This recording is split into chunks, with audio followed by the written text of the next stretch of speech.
my biggest memory as a child of reading is me being sat with my mum and dad and my brother and my sister, and them watching TV and me being told to turn the lamp off while I was reading. So I can just remember always having my book like this and reading with the TV glare, because I was never allowed the lamp on, or being told to just put the book away, which is quite ironic now considering that I am an author. Yeah, but I've always loved books. I think I thought of myself as the real life Matilda. I spent a lot of time staring at pencils trying to get them to move, and they never did.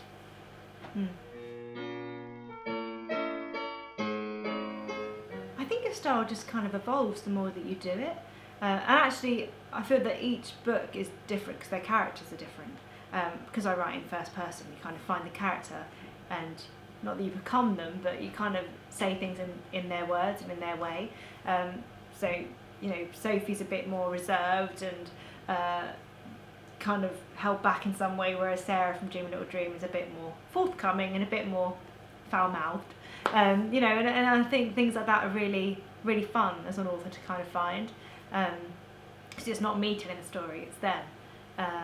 Yeah, so I feel like, not that the writing style is different, but each book is different because it's told through a different character.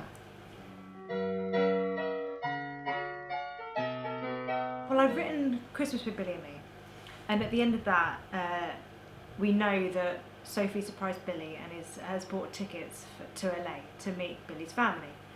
And we've never met the Buskins, we don't know who they are.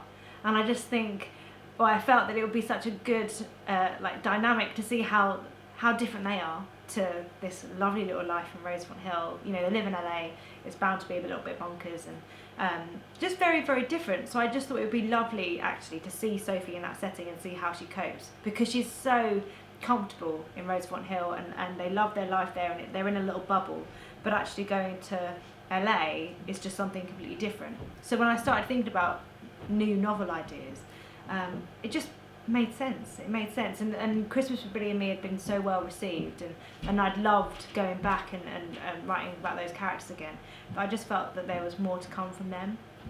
But then I wouldn't say no to going back to any of the books, because I just think that the last page of a book isn't actually the end of the story.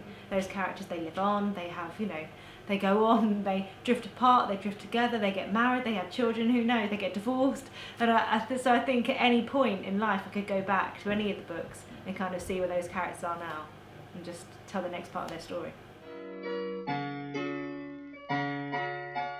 They're usually completely made up, and the scenarios are and everything, because when you start using real life it becomes really difficult, especially with using like scenarios and stuff, because you kind of feel like you're a bit stifled, because if you write one thing you're going to upset someone, and whereas I just think you're better off in your imagination. That being said, there is one character who is based on someone, and that is the character of Molly.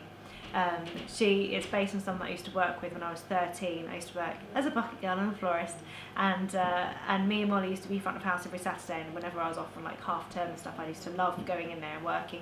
And she was in her 60s, and we just had the best relationship.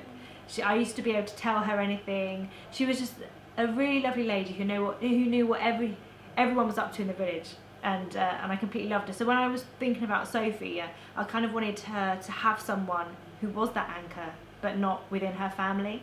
And I just liked the idea of having this relationship that was an older character and a younger character, and seeing their friendship blossom and stuff. Yeah, she's a very special character for me. I love so many authors. Dorothy Comson, Jane Green, Adele Parks, Cecilia Ahern, Lindsay Kelk, Lucy Robinson, Jill Mansell, Judge Moyes. I love Me Before You. I absolutely adore it. There were just so many. I just think there's so much out there, and there is something for everyone. I know that those were a lot in the same kind of genre that I'm writing, but there's just so much. There's something for everyone, and I just think that's the amazing thing about books, and I think that's why books will continue to be a huge part of everyone's lives, because, you know, whatever you fancy, there is something out there.